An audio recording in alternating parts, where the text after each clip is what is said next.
Three, two, one. Kelompok 3.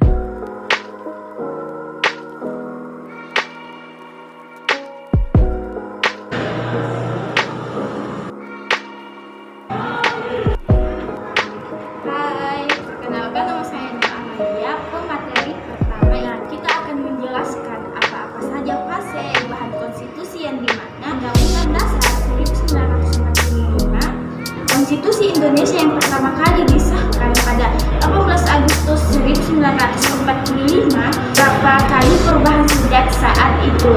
Nah, di mana fase perubahan konstitusi dibagi menjadi dua, yaitu fase perubahan konstitusi pada Orde Lama yang 1945 sampai 1959. Nah, dan masa Orde Baru 1966 sampai 1998. Nah, ada mungkin pada masa Orde Lama perubahan konstitusi dilakukan melalui cara amandemen dengan jumlah minimal 2/3 anggota majelis konstitusi dan konstituante. Selama masa ini terdapat 2 kali perubahan konstitusi, yaitu perubahan mendasar dalam konstitusi di Indonesia pada masa Orde Baru. Oke, jadi saya akan melanjutkan materi dari presentasi Amel, yaitu implikasi politik perubahan konstitusi terhadap lembaga negara. Nah, perubahan konstitusi memiliki implikasi politik terhadap lembaga negara. Pada masa Orde Lama, perubahan konstitusi tidak berdampak signifikan terhadap lembaga negara karena perubahan hanya terjadi pada beberapa aspek saja. Namun, pada masa Orde Baru, perubahan konstitusi membawa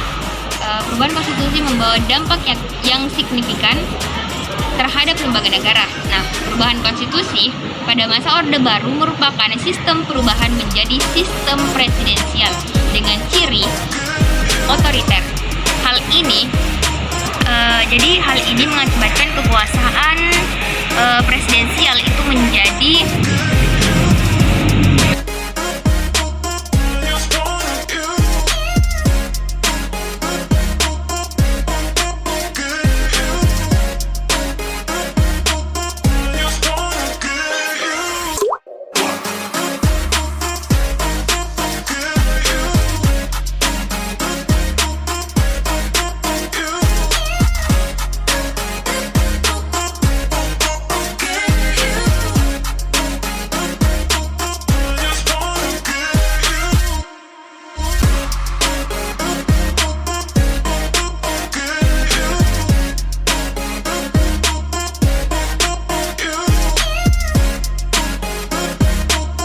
perubahan konstitusi pada lembaga negara tidak hanya terjadi pada masa Orde Baru, tetapi juga pada masa reformasi.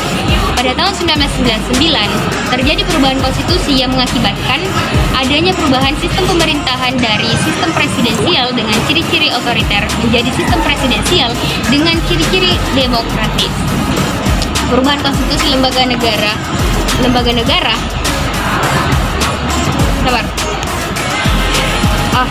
1, 2, 3. Perubahan konstitusi ini mengurangi kekuasaan presiden dengan memberikan lebih banyak kekuasaan pada lembaga legislatif dan yudikatif. Nah, secara keseluruhan, perubahan konstitusi memiliki implikasi politik yang lebih besar terhadap lembaga negara. Perubahan konstitusi dapat mengubah sistem pemerintah, memperluas atau membatasi kekuasaan lembaga negara, dan mengatur hak asasi manusia secara lebih jelas. Oleh karena itu, perubahan konstitusi. Baik, jadi saya akan menjelaskan mengenai salah satu keuntungan yang dirasakan oleh bangsa Indonesia ketika Undang-Undang Dasar 1945 mengalami perubahan amandemen. Adanya perbaikan terhadap pasal-pasal yang bisa dikatakan belum sempurna dari segi tafsiran, dari segi peradaban manusia, dan lain sebagainya. Adanya perubahan amandemen pada Undang-Undang Dasar 1945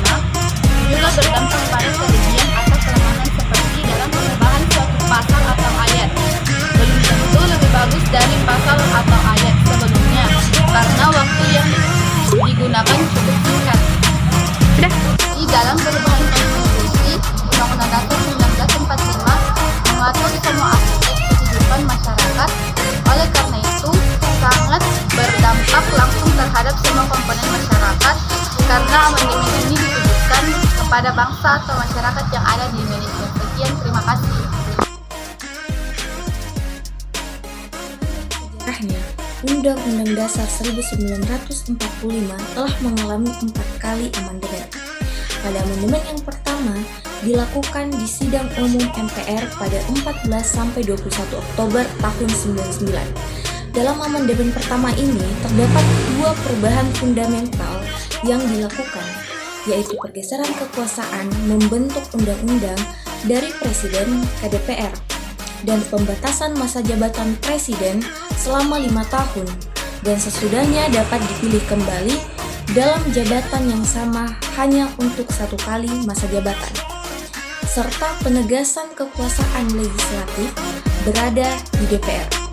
Kemudian pada amandemen kedua terjadi pada sidang tahunan DPR pada 7 hingga 18 Agustus tahun 2000.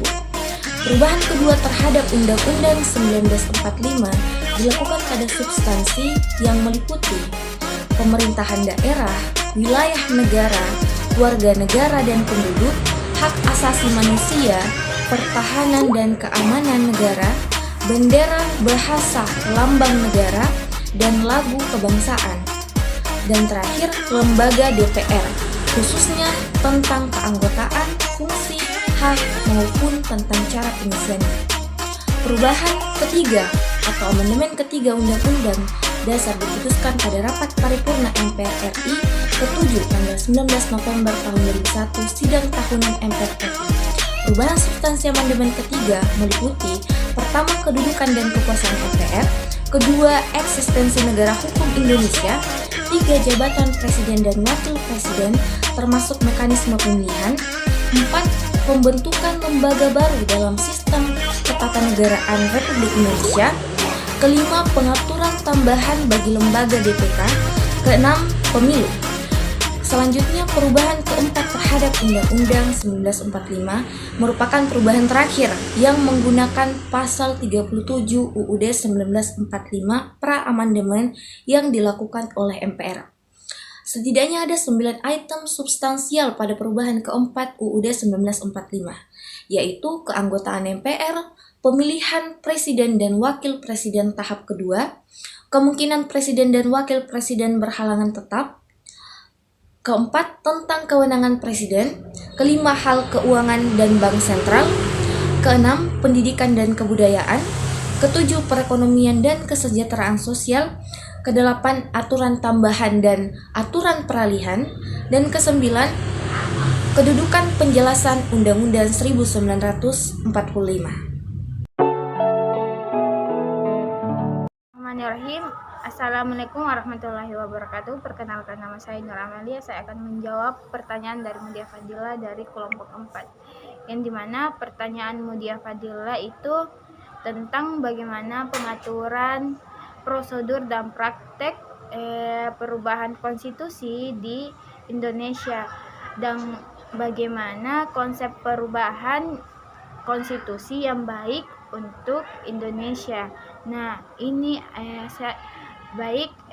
menurut saya pengaturan prosedur dan praktek perubahan konstitusi di Indonesia diatur dalam pasal 37 hingga pasal 45 Undang-Undang Dasar Negara Republik Indonesia tahun 1945 dalam kurung UUD 1945. Berikut adalah rangkuman mengenai pengaturan tersebut, yang dimana ada salah satu atau dua inisiatif perubahan konstitusi dapat diajukan melalui 3 cara, yaitu A. Inisiatif presiden, yang dimana presiden dapat mengajukan perubahan konstitusi kepada Majelis Permusyawaratan Rakyat, yang dimana MPR. B. Inisiatif MPR. MPR dapat mengajukan perubahan konstitusi melalui pansus panitia khusus MPR. Nah, adapun C, inisiatif DPR. DPR dapat mengajukan perubahan konstitusi melalui pansus DPR yang dimana ada. Nah, kita kembali lagi ke penyusunan amandemen yang dimana setelah inisiatif perubahan diajukan tahap penyusunan amandemen dilakukan oleh pansus MPR atau pansus DPR. Pansus akan mengkaji, membahas dan merumuskan rancangan perubahan konstitusi. Nah, konstitusi juga melakukan ketentuan proses perubahan yang dimana proses perubahan konstitusi harus transparan, terbuka dan melibatkan lembaga-lembaga negara. Lembaga-lembaga negara yang relevan. Selain itu, mekanisme perlindungan dari upaya perubahan yang semena-mena juga harus ada. Sekian dan terima kasih. Itulah jawaban dari. Baik, terima kasih atas kesempatan yang telah diberikan. Saya akan menjawab pertanyaan dari Hasniar. Nah, pertanyaan tersebut harus seperti apa desain ideal perubahan konstitusi pada sebuah negara? Jadi jawabannya, menurut saya, untuk mengubah konstitusi harus diadakan sidang pemegang kekuasaan legislatif. Nah, di mana harus dihadiri sekurang-kurangnya sejumlah anggota tertentu atau quorum. Quorum ditentukan secara pasti. Misal, sekurang-kurangnya 2/3 dari seluruh jumlah anggota pemegang kekuasaan legislatif harus hadir, sehingga keputusan tersebut disebut sah. Baik, sekian dari saya. Assalamualaikum warahmatullahi wabarakatuh. Ya, baik. Jadi memang bahwa sebuah konstitusi yang baik dan lengkap harus memuat unsur-unsur penting yang memberikan kerangka hukum dan aturan dasar bagi suatu negara. Nah, adapun beberapa unsur yang seharusnya termuat dalam konstitusi. Yang pertama yaitu pembukaan. Nah, bagian ini menguraikan nilai-nilai, tujuan, dan prinsip-prinsip dasar negara. Selanjutnya yang kedua yaitu pembagian kekuasaan. Di sini menjelaskan dan mengatur pembagian kekuasaan antara lembaga-lembaga negara seperti kekuasaan legislatif, eksekutif, dan yudikatif. Kemudian yang selanjutnya yaitu lembaga negara. Nah, terdiri dari struktur dan wewenang lembaga-lembaga negara. Unsur selanjutnya tentang sistem pemerintahan. Di sini menjelaskan sistem pemerintahan yang digunakan negara tersebut seperti misalnya sistem presidensial, parlementer, atau campuran. Selanjutnya yaitu perubahan konstitusi. Di sini menentukan prosedur yang harus diikuti untuk mengubah konstitusi baik melalui amandemen atau revisi konstitusi. Unsur selanjutnya yaitu keuangan negara. Di sini menjelaskan prinsip-prinsip pengelolaan keuangan negara, termasuk pendapatan, belanja, dan sistem perpajakan. Unsur selanjutnya lagi yaitu hubungan internasional. Di sini menjelaskan prinsip-prinsip dan mekanisme yang mengatur hubungan negara dengan negara lain, termasuk hukum internasional dan pengakuan negara. Itulah unsur-unsur umum yang seharusnya termuat dalam konstitusi. Namun perlu diingat bahwa setiap konstitusi adalah unik dan dapat bervariasi tergantung pada konteks dan kebutuhan negara.